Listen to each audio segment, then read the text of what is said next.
अभी माघ मास की नवरात्रि प्रारंभ होने जा रही है और ये नवरात्रि 31 जनवरी से शुरू हो जाएगी।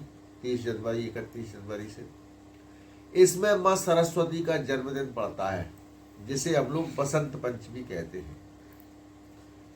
इसमें प्रत्येक बच्चों की, बड़े बूढ़ों की, जिनकी भी हमको बुद्धि का विकास करना है, तो बसंत पंचमी के दिन शुद्ध शहद से, चांदी की सलाई से नवजात बच्चे और जिनकी उम्र 2 साल तक की है, उनकी जिह्वा पर ऐंग लिख दें। ये माँ सरस्वती का बीज मंत्र है। सरस्वती की पंचोपचार पूजन करने के बाद ऐंग लिख दें तो उसकी बुद्धि का समुचित विकास होता है बच्चे का।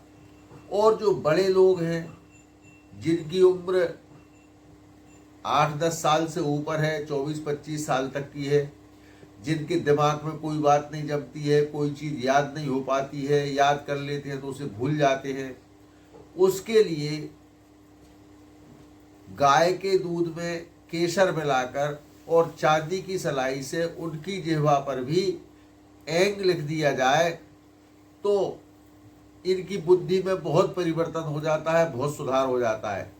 ये हमारा अनुभूत प्रयोग है।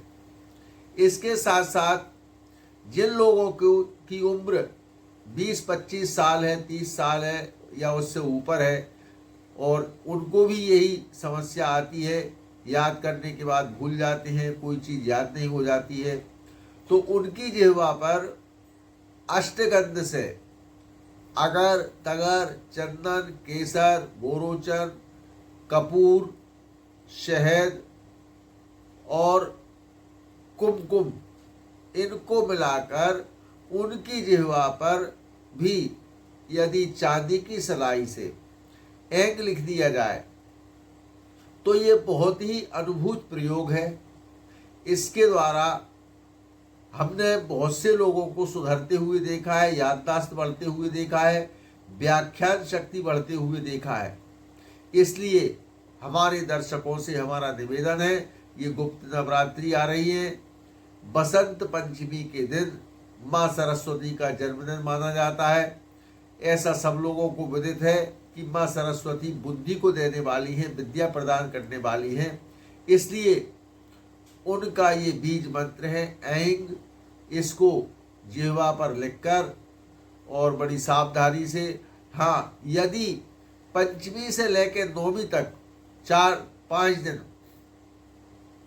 5 दिन भी यदि ये लगातार लिखा जाए तो इसका अभूतपूर्व फायदा आप लोगों को होते हुए दिखेगा और मिलेगा भी, क्योंकि माँ सरस्वती वाग्वादिनी है, विद्या को देने वाली है, वाक शक्ति को बढ़ाने वाली है। ये उनका बीज मंत्र है। इसका विशेष ध्यान रखें और बीज मंत्र के लिए सावधानी पूर्वक उस दिन का चौघड़िया देखकर शुभ मुहूर्त में और जिह्वा पर लिख दिया जाए। इसके बहुत फायदे मिलेंगे।